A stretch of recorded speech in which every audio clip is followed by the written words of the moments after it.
The Spirit said to them, Jesus I know, Paul I know about, but who are you?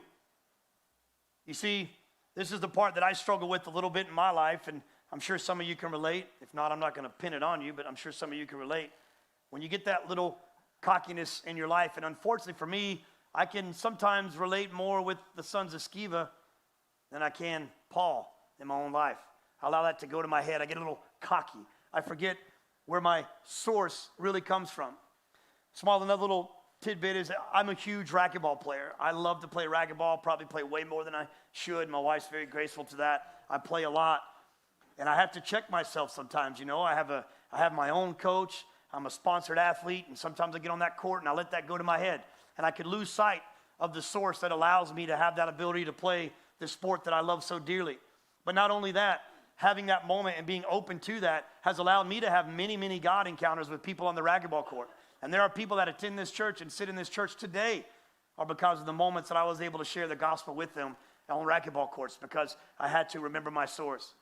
But every now and then, like I said, I have to check myself. Sometimes I let that get up inside. And that's kind of what happened with the sons of Sceva. They got a little cocky. But what I'm learning to be is more like Paul. I'm learning to be a lot like Paul as I can be. See, Paul wasn't cocky in himself.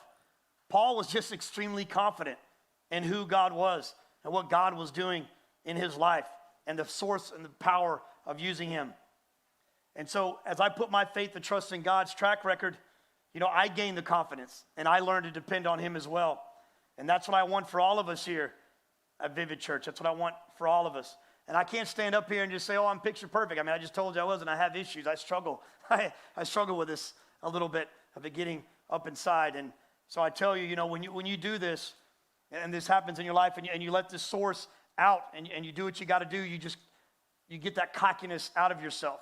Because if you don't, and you continue to allow it to happen, and you wonder why you still continue to get beat, and you continue to get beat down by the enemy. Because maybe you've forgotten who your source really is, and you open yourself up for the enemy just to kick you in the teeth and beat you down again. And unfortunately, as much as I hate to admit it, I've had my share of beatings in my life.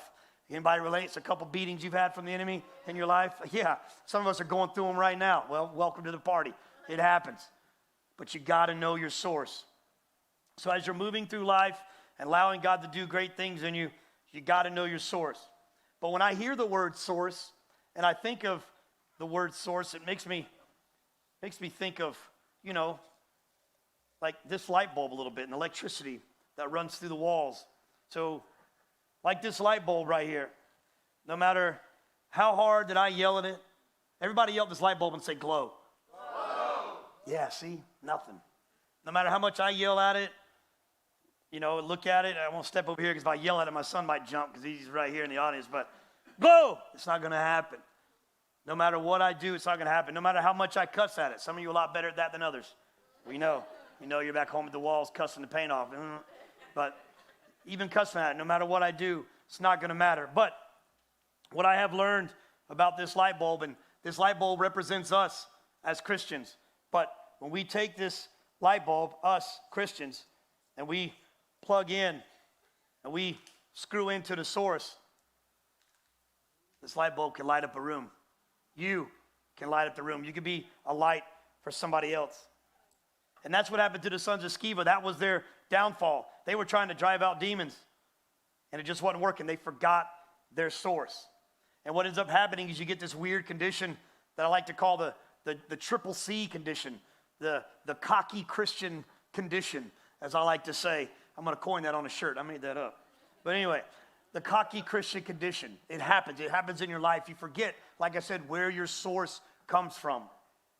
Thanks for watching. Head over to vividchurch.com so that you can stay updated with all things Vivid Church. Join us in person or online for one of the services so that you can be a part of our Vivid Church family. But don't stop there. Please share this video so that we can help other people live the vivid story that God has for them. Thank you.